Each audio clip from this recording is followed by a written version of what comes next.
slow up. No, I don't take the fakeness. If you wanna play tough and wanna hate this, I'll always show up. Bos Aprilia bongkar insiden antara Marco Bezzecchi dan Marc Marquez. Apakah benar Marco Bezzecchi sepenuhnya bersalah dalam insiden yang melibatkan Marc Marquez di MotoGP Mandalika 2025? Pertanyaan ini memicu perdebatan panas sejak usai crash besar di tikungan ke-7, hanya beberapa detik setelah balapan dimulai.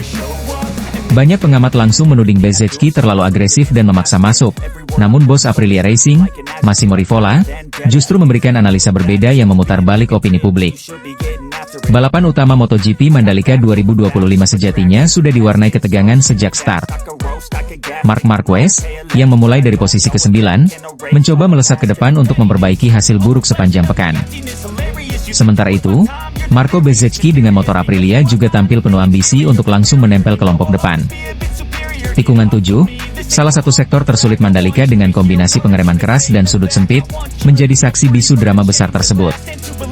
Dari tayangan ulang, terlihat Bezzecchi berada di jalurnya saat masuk tikungan. Namun pada saat yang sama, Marc Marquez sedikit melebar. Menurut Rivola, momen inilah yang menjadi kunci. Marc Marquez yang melebar kemudian langsung menutup jalur racing line Bezzecchi, sebuah reaksi instan khas Marc Marquez yang terkenal agresif dalam mempertahankan posisi. Marco berada di garis yang tepat. Tapi ketika Marc menutup jalur dengan sangat cepat, Marco kaget. Ia mencoba menghindar, namun sudah terlalu dekat dengan roda belakang Ducati milik Marquez. Benturan tak terhindarkan, ujar Rivola setelah balapan. Akibat insiden itu, keduanya terpelanting keluar lintasan. Marc Marquez terseret bersama motornya ke gravel, sementara Bezzecchi juga kehilangan kendali dan terjatuh keras. Bendera kuning langsung berkibar di sektor 2, menandai berakhirnya balapan untuk dua nama besar tersebut hanya dalam hitungan detik. Dampak insiden ini sangat besar, bukan hanya bagi hasil balapan, tetapi juga dalam konteks kejuaraan. Marc Marquez, yang sebelumnya menargetkan untuk setidaknya meraih poin penting demi menjaga momentum musimnya, justru harus dilarikan ke rumah sakit sirkuit. Laporan medis awal menyebutkan ia mengalami patah tulang di bagian bahu serta cedera tambahan yang membuat masa pemulihannya belum bisa dipastikan dan diterbangkan langsung ke Spanyol. Sementara Bezzecchi sendiri juga dibawa ke pusat medis, namun hingga berita ini ditulis kondisinya belum ada keterangan resmi. Dari sisi teknis, apa yang terjadi bisa dijelaskan dengan karakteristik tikungan Mandalika. Tikungan 7 adalah area di mana pembalap cenderung melakukan pengereman keras sambil menurunkan kecepatan untuk masuk ke kombinasi selanjutnya. Posisi start yang padat serta perbedaan gaya balap juga memperbesar risiko tabrakan. Marquez dikenal sering menutup racing line secara agresif untuk mempertahankan posisi, sementara Bezzecchi punya gaya menyerang dengan momentum kecepatan. Perbedaan inilah yang berujung pada insiden besar. Pendapat Rivola tentu berbeda dengan sebagian analis dan fans yang menilai Bezzecchi terlalu memaksa. Namun dari sudut pandang manajer tim, membela pembalap adalah hal yang wajar. Ia bahkan menekankan bahwa hal seperti ini adalah bagian dari balapan. Ini racing. Terkadang insiden terjadi bukan karena salah satu pihak, melainkan karena situasi di lintasan yang sangat cepat berubah, tambahnya. Namun, yang jelas insiden ini kembali menambah daftar panjang drama di Mandalika. Bagi Marc Marquez, ini adalah kali keempat ia gagal menyelesaikan balapan utama di Lombok, seolah menguatkan mitos bahwa dirinya benar-benar dikunci kutukan di sirkuit tersebut. Sementara bagi Bezzecchi, insiden ini bisa mencoreng reputasinya jika Race Direction memutuskan untuk melakukan investigasi lebih lanjut. Bagi penonton, insiden ini memperlihatkan betapa tipisnya batas antara keberanian dan bencana dalam MotoGP. Satu langkah kecil, satu keputusan sepersekian detik, bisa mengubah hasil balapan dan bahkan memengaruhi perebutan gelar juara dunia. Mandalika sekali lagi membuktikan dirinya sebagai sirkuit penuh drama, di mana tak ada ruang sedikit pun untuk kesalahan. Apakah ini murni racing incident seperti yang dikatakan Rivola? Ataukah Bezzecchi memang terlalu berani? Debat masih terus bergulir, tetapi yang pasti, insiden ini akan terus dikenang sebagai salah satu momen paling dramatis di MotoGP Mandalika 2025.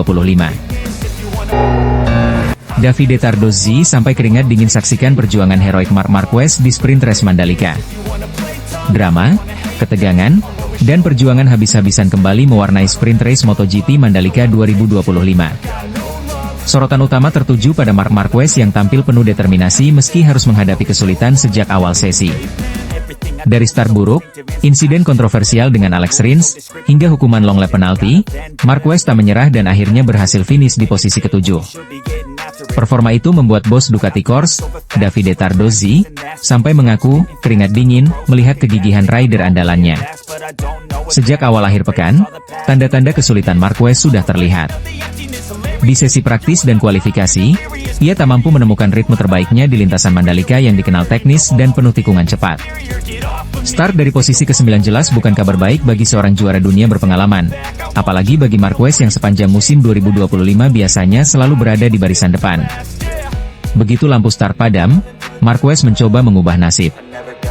Ia tampil agresif, meluncur ke depan untuk mengejar kelompok terdepan. Namun momen krusial terjadi saat dirinya bertarung ketat dengan Alex Rins. Di sebuah tikungan cepat, kontak antara keduanya tak terelakkan. Rins melebar dan kehilangan posisi, sementara Marquez tetap melaju. Tak lama berselang, Race Direction menjatuhkan keputusan tegas, Marquez mendapat long lap penalti. Hukuman itu jelas menjadi pukulan telak. Dari posisi yang berpotensi masuk 5 besar, Marquez terlempar ke urutan ke-13 setelah menjalani penalti. Situasi ini membuat jalannya sprint race berubah drastis. Dengan lap yang relatif singkat, hanya 13 putaran, kesempatan untuk memperbaiki posisi nyaris tertutup. Namun disitulah mental baja Marquez terlihat. Alih-alih menyerah, Marquez terus menggeber Desmose di CGP 25 miliknya dengan konsisten. Lap demi lap ia menyalip lawan, memanfaatkan setiap celah di tikungan sempit Mandalika. Pergerakannya terukur, agresif namun tetap cermat, hingga akhirnya dalam waktu yang relatif singkat ia berhasil merangkak naik. Dari posisi 13, Marquez menutup balapan di urutan ke-7, hasil yang jauh dari ekspektasi awal, tetapi sangat berharga mengingat situasi sulit yang ia hadapi. Yang membuat momen ini semakin emosional adalah reaksi Davide Tardozzi, Direktur Ducati Corse. Dalam wawancara usai balapan, Tardozzi mengaku sempat keringat dingin menyaksikan Marquez berjuang di lintasan. Bagi Tardozzi, apa yang dilakukan Marquez adalah cermin dari karakter seorang juara sejati, tidak pernah menyerah, bahkan ketika peluang tampak tipis. Mark menunjukkan sesuatu yang luar biasa hari ini. Dari situasi yang sangat sulit, dia tetap berjuang sampai akhir. Penalti itu membuat segalanya jadi rumit, tapi dia tidak menyerah. Inilah semangat yang membuat saya bangga, ujar Tardozzi dengan wajah lega bercampur haru. Dari sisi analisis, hasil finish di posisi 7 memang bukan pencapaian podium, tetapi lebih dari sekadar angka. Marquez membuktikan bahwa mentalitasnya tetap terjaga meski mendapat tekanan dari berbagai arah. Mandalika sendiri dikenal sebagai sirkuit tricky, temperatur panas, aspal abrasif, serta tikungan cepat yang kerap memakan korban. Dalam kondisi seperti itu, menjaga ritme dan mental adalah tantangan utama. Marquez berhasil melakukannya. Selain itu, performa ini juga menjadi sinyal penting bagi Ducati. Meski sempat terjebak dalam insiden, Marquez menunjukkan kemampuan adaptasi yang sangat cepat dengan motor dan sirkuit. Hal ini memberi keyakinan bahwa di balapan utama, peluang masih terbuka lebar. Tardozzi pun menegaskan bahwa mentalitas seperti ini yang dibutuhkan Ducati untuk menjaga dominasi mereka di musim 2025. Bagi penonton, apa yang ditampilkan Marquez menjadi tontonan menarik, kombinasi antara drama, kontroversi, dan determinasi. Penalti memang membuatnya gagal meraih podium, namun justru perjuangan dari posisi ke-13 hingga ke-7 itulah yang mencuri hati banyak orang. Kini, semua mata tertuju pada balapan utama Minggu. Apakah Marquez bisa mengulang determinasi serupa dan memperbaiki hasilnya? Ataukah drama baru akan kembali mewarnai lintasan Mandalika? Satu hal yang pasti, sprint race kali ini sudah meninggalkan kisah yang sulit dilupakan, terutama bagi Davide Tardozzi yang sempat keringat dingin melihat betapa keras perjuangan Marc Marquez untuk tetap mempersembahkan yang terbaik. Gigi Dalinya curiga 2 kali crash Marc Marquez, apalah kutukan sirkuit kembali terulang. Mandalika kembali menghadirkan cerita panas di MotoGP 2025. Marc Marquez, yang baru saja memastikan gelar juara dunia ke-9-nya di Motegi, Jepang, malah harus menuai insiden mengerikan saat sesi praktis MotoGP Indonesia 2025 pada Jumat sore. Rider Lenovo Ducati itu terjatuh bukan sekali, melainkan 2 kali hanya dalam satu sesi. Yang menarik, bos Ducati, Gigi Dall'Igna, disebut sangat curiga dengan apa yang sebenarnya terjadi di balik dua crash beruntun sang kampiun dunia tersebut. Insiden ini bukan hanya sekadar jatuh biasa. Dua kali crash dalam rentang waktu singkat membuat tanda tanya besar. Apakah Marquez sedang mengalami masalah teknis, atau sekadar kesulitan beradaptasi dengan karakter Mandalika yang memang dikenal menyulitkan? Kejadian pertama datang hanya 10 menit setelah sesi praktis dimulai. Saat memasuki tikungan ke-10, tikungan cepat yang cukup menuntut konsistensi, Marc Marquez kehilangan grip ban depan dan tersungkur ke gravel. Meski terlihat cukup keras, ia segera bangkit, menunjukkan gestur frustrasi, dan kembali ke pedok. Tak berselang lama, drama kedua terjadi di tikungan kelima. Kali ini, insiden terlihat lebih parah. Motor Desmosedici GP25 yang ia tunggangi hilang kendali dan menghantamkan Marc Marquez ke aspal keras, membuat kru Ducati langsung tegang di pit. Untungnya, Marquez bangkit lagi tanpa cedera, hanya terlihat sedikit terkejut dan memegangi lengan. Namun, akibat dua crash ini, catatan waktunya hancur. Marquez gagal menembus posisi 10 besar, sehingga otomatis tidak bisa langsung mengamankan tiket ke Q2. Itu artinya, sang juara dunia harus berjuang dari Q1 dalam kualifikasi hari Sabtu. Sebuah kondisi yang jelas tidak ideal, apalagi di trek seperti Mandalika yang menyulitkan untuk overtaking. Gigi Dall'Igna, General Manager Ducati Corse, tampak tidak puas dengan situasi ini. Pria asal Italia itu dikenal jarang menunjukkan ekspresi emosional, tetapi kali ini wajahnya terlihat menyiratkan rasa curiga. Kami sedang memeriksa data. Dua crash dalam satu sesi untuk rider sekali bermar jelas bukan hal biasa. Ada sesuatu yang tidak beres, entah dari motor atau faktor lain. Kami harus pastikan penyebabnya sebelum race day, ujar Dall'Igna kepada media di pedok. Kecurigaan Dall'Igna bisa dimaklumi. Sebab, performa Desmosedici GP25 sejauh ini sangat konsisten. Francesco Bagnaia dan Fabio Di Giannantonio tidak mengalami kendala berarti. Hanya Marquez yang justru tampak bermasalah. Hal ini memunculkan spekulasi, mulai dari setup motor yang terlalu agresif, ban yang tidak sesuai, hingga kemungkinan Marquez menguji batas dengan cara yang terlalu ekstrim. Momen di 2025 ini makin menambah daftar panjang kegagalan Marquez di Lombok. 2022, masih membela Repsol Honda, Marquez mengalami kecelakaan hebat saat sesi pemanasan setelah kualifikasi. Akibat gegar otak ringan, ia terpaksa DNS, did not start, di race utama. 2023, lagi-lagi bersama Honda, Marc Marquez crash di race dan gagal finish. 2024, sudah menunggangi Ducati Gresini, Marc Marquez gagal unjuk gigi karena masalah teknis pada motornya. 2025, dua kali crash di praktis membuat dirinya kembali terjebak dalam lingkaran masalah di Mandalika. 4 musim, 4 cerita buruk. Tak heran jika banyak penggemar menyebut Mandalika sebagai sirkuit kutukan untuk Marc Marquez. Jika ditelaah secara teknis, ada beberapa faktor yang bisa menjelaskan fenomena dua crash ini. Mandalika memiliki aspal dengan tingkat cengkeraman yang unik. Ketika panas terik, aspal cenderung berminyak karena butiran aspal yang muncul ke permukaan. Hal ini membuat ban depan sulit mendapatkan grip maksimal, terutama di tikungan cepat seperti tikungan ke-10. Tikungan 10 adalah tikungan cepat yang menuntut akurasi tinggi. Sementara tikungan 5 merupakan tikungan medium dengan elevasi naik turun. Keduanya termasuk zona rawan crash di Mandalika. Bukan hanya Marc Marquez, beberapa rider lain pun sering bermasalah di dua titik ini.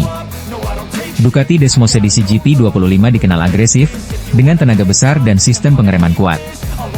Jika setup terlalu kaku atau terlalu menekan ban depan, resiko kehilangan grip meningkat. Bisa jadi Marc Marquez mencoba kombinasi setup baru yang belum sepenuhnya cocok dengan gaya balapnya. Tidak bisa dipungkiri, catatan buruk di Mandalika sejak 2022 bisa membebani mental Marc Marquez. Saat memasuki tikungan yang pernah membuatnya celaka, kewaspadaan berlebihan justru bisa mengganggu ritme dan konsentrasi. Gagal masuk itu jelas membuat skenario Marc Marquez lebih sulit. Start dari posisi belakang di Mandalika adalah mimpi buruk. Trek ini memiliki lintasan lurus relatif pendek dan sektor teknikal yang membuat overtaking butuh usaha ekstra. Namun, jika ada rider yang bisa membalikan keadaan, nama Marc Marquez tetap ada di daftar teratas. Sepanjang karirnya, ia sering tampil lebih ganas ketika menghadapi tekanan. Ducati sendiri dipastikan akan mengerahkan seluruh sumber daya untuk memastikan motor GP25 kembali stabil jelang race day. Fans mulai berspekulasi, apakah ini sekadar kebetulan atau benar-benar kutukan Mandalika bagi Marc Marquez? Statistik 4 musim terakhir jelas tidak berpihak kepadanya. Namun, MotoGP selalu penuh kejutan. Yang pasti, drama 2 kali crash ini menjadi sorotan utama menjelang race day MotoGP Indonesia 2025. Pertanyaan besar pun muncul, apakah Marc Marquez akhirnya bisa mematahkan kutukan Mandalika? Atau Mandalika sekali lagi akan jadi kuburan harapan sang juara dunia? Santi Hernandez penuh haru. Marc Marquez kembali jadi juara dunia MotoGP 2025 setelah 6 tahun penantian. Siapa yang menyangka? Setelah 6 tahun penuh luka, keraguan, dan penantian panjang, Marc Marquez akhirnya kembali ke puncak MotoGP. Gelar juara dunia musim 2025 yang diraihnya bersama Ducati bukan hanya menjadi momen penting dalam sejarah balap, tetapi juga menghadirkan sebuah kisah luar biasa tentang tekad, pengorbanan, dan kebangkitan seorang juara sejati. Namun, di balik sorak-sorai dan perayaan besar, ada satu sosok yang ikut hanyut dalam haru. Santi Hernandez, mantan crew chief Marc Marquez saat masih bersama Honda. Bagi Santi, keberhasilan Marquez kembali meraih gelar dunia bukan sekadar kabar gembira, tetapi juga refleksi mendalam tentang perjalanan sulit yang pernah mereka lalui bersama. Kilas balik ke tahun 2020, hidup Marc Marquez seperti berhenti. Kecelakaan parah di Jerez membuatnya harus absen panjang, menjalani operasi berkali-kali, bahkan hampir kehilangan keyakinan bisa kembali ke performa terbaik. Motor Honda RC213V yang dulu begitu dominan, tiba-tiba menjadi momok. Performa tim merosot tajam, dan meski Marquez berjuang keras di lintasan, mesin Honda tak lagi bisa menandingi kecepatan Ducati, Yamaha, atau Aprilia. Saat itu, Santi Hernandez lah yang berada paling dekat dengan Marc Marquez. Ia menyaksikan sendiri bagaimana sang pebalap berlatih keras, menahan sakit, dan tetap mencoba bangkit meski kondisi motor serta tubuhnya jauh dari ideal. Saya tahu betul betapa beratnya masa itu. Marc bahkan sempat berpikir soal pensiun. Tapi hatinya seorang juara tidak pernah bisa berhenti, ujar Santi suatu kali. Setelah lebih dari 1 dekade bersama Honda, keputusan Marc Marquez untuk meninggalkan tim yang membesarkannya menuju Ducati pada musim 2024 adalah langkah yang penuh risiko. Banyak pihak yang meragukan apakah ia masih bisa bersinar. Usia tak lagi muda, kondisi fisik sempat meragukan, ditambah tekanan besar dari publik. Namun Ducati justru melihatnya sebagai peluang emas. Dengan motor Desmos edisi GP yang sudah terbukti menjadi salah satu yang paling kompetitif di grid, Marquez hanya butuh adaptasi. Dan benar saja, pada musim 2025 Marquez menunjukkan kecepatan luar biasa, bahkan mampu menandingi rekan setim sekaligus rival beratnya, Francesco Bagnaia. Yang membuat musim 2025 begitu spesial adalah konsistensi Marc Marquez. Ia bukan hanya mengandalkan pengalaman, tetapi juga kecerdasannya membaca situasi balapan. Marquez tahu kapan harus menyerang habis-habisan, kapan cukup bertahan, dan bagaimana menjaga ban serta ritme balap. Pedro Acosta, Marco Bezzecchi, Alex Marquez, hingga Bagnaia sendiri sempat menjadi batu sandungan. Namun, mental baja Marc Marquez yang terasa sejak muda membuatnya tak gentar. Setiap kali ditekan, ia justru menemukan cara untuk kembali melawan. Hasilnya, gelar juara dunia ke-9, 7 gelar di MotoGP dan 2 di kelas bawah, berhasil diamankan di Motegi, Jepang, tempat yang syarat makna, karena di sanalah Marc Marquez banyak menorehkan sejarah bersama Honda. Bagi Santi, melihat Marc Marquez kembali meraih kejayaan meski bukan bersama Honda adalah momen yang campur aduk. Ia memang bukan lagi orang yang mendampingi langsung di garasi, tetapi ikatan emosional mereka terlalu kuat untuk hilang. Marc adalah bagian besar dari hidup saya. Kami pernah melalui masa-masa paling indah, juga masa paling sulit. Melihat dia kembali ke atas podium dunia, meski tidak dengan seragam yang sama, saya merasa bangga sekaligus haru. Itu bukti bahwa dia memang juara sejati, ujar Santi dalam sebuah wawancara. Momen itu bahkan membuatnya terlihat merenung lama di pedok, seolah kembali mengingat perjuangan panjang yang mereka lewati bersama. Kemenangan Marc Marquez di MotoGP 2025 bukan sekadar tambahan trofi. Itu adalah kisah inspiratif tentang bagaimana seorang juara sejati bangkit dari keterpurukan, melawan rasa sakit, keraguan, bahkan usia. Dan bagi Santi Hernandez, momen ini menjadi pengingat bahwa kerja keras dan keyakinan tidak pernah mengkhianati hasil. MotoGP kini kembali punya cerita besar yang akan dikenang sepanjang masa. Comeback spektakuler Marc Marquez setelah 6 tahun penantian. Comeback tersukses dalam sejarah MotoGP, Marc Marquez kembali jadi juara dunia setelah 5 tahun penantian. Apakah mungkin seorang pembalap yang sempat dianggap sudah habis, penuh cedera, kehilangan kepercayaan diri, dan bahkan sempat diprediksi tak akan pernah kembali ke level terbaiknya, justru bangkit menjadi juara dunia lagi? Pertanyaan itu akhirnya terjawab di sirkuit Motegi, Jepang, Minggu, 28 September 2025. Marc Marquez, semut dari Cervera, resmi memastikan gelar juara dunia MotoGP 2025 bersama Ducati Lenovo setelah menanti selama 5 tahun penuh penderitaan dan keraguan. Balapan di Motegi menjadi saksi bagaimana Marquez akhirnya menutup rapat perebutan gelar dunia musim ini. Meski hanya finish di posisi kedua, tepat di belakang rekan setimnya Francesco Bagnaia, raihan tersebut sudah cukup untuk mengunci gelar juara dengan koleksi 541 poin, unggul sangat jauh yaitu 201 poin dari rival sekaligus adiknya sendiri, Alex Marquez, Gresini Racing. Dominasi ini membuat Marquez tampil sebagai juara dunia dengan selisih poin terbesar dalam sejarah era modern MotoGP, sebuah bukti bahwa musim 2025 adalah salah satu performa paling konsisten dalam karirnya. Sejak awal musim, Marquez tampak seperti pembalap yang berbeda dibandingkan beberapa tahun terakhir. Tidak ada lagi bayangan cedera yang menghantuinya, tidak ada lagi rasa frustrasi dengan performa motor. Bersama Ducati, ia menemukan kembali kepercayaan diri, kemampuan bertarung, serta kecerdikan strategi yang membuatnya sulit disaingi. Di balapan Jepang, Marquez tidak memaksakan diri untuk menang. Ia sadar posisi kedua sudah cukup untuk memastikan gelar dunia. Start dari barisan depan, Marquez menjaga ritme dengan matang. Tekanan besar datang dari Bagnaia yang tampil impresif sejak awal. Sang juara dunia 2 kali itu seakan ingin membuktikan dirinya masih layak bersaing setelah sempat mengalami musim yang naik turun. Bagnaia akhirnya memimpin hingga garis finish dan meraih kemenangan krusial untuk mengangkat moralnya. Sementara itu, Marquez yang berada di belakangnya terlihat lebih emosional daripada gembira. Begitu melintasi garis finish, ia langsung menuju Parc Ferme dengan mata berkaca-kaca. Pihak penyelenggara MotoGP menyiapkan panggung spesial untuk merayakan gelar Marquez. Layar raksasa menampilkan perjalanan karirnya, dari bocah kecil yang menunggangi Mini BK, naik ke kelas Moto2, mendominasi MotoGP sejak debut pada 2013, hingga momen-momen kelam pasca cedera patah lengan pada 2020 yang hampir menghancurkan karirnya. Marquez tak kuasa menahan tangis. Air mata bercucuran saat ia menyaksikan kembali perjalanan panjang itu. Sulit untuk bicara, ujar Marquez terisak. Itu sangat berat. Saya pernah melakukan kesalahan besar dalam karir dengan memaksa kembali terlalu cepat setelah cedera. Lalu saya berjuang, dan terus berjuang. Kini, akhirnya saya bisa menang lagi. Rasanya tenang, damai, seperti beban besar sudah hilang. Kata-kata singkat itu menggambarkan bagaimana perjuangan 5 tahun terakhir akhirnya terbayar lunas. Kombinasi Marquez dan Ducati terbukti menjadi resep juara. Ducati memberikan motor paling kompetitif, sementara Marquez menyumbangkan mental juara serta kemampuan membaca balapan yang tak tertandingi. Banyak analis MotoGP menyebut bahwa keunggulan terbesar Marquez musim ini bukan semata-mata kecepatan, melainkan konsistensi. Ia hampir selalu finish di podium, baik di sprint race maupun main race, sebuah capaian luar biasa di tengah ketatnya persaingan modern.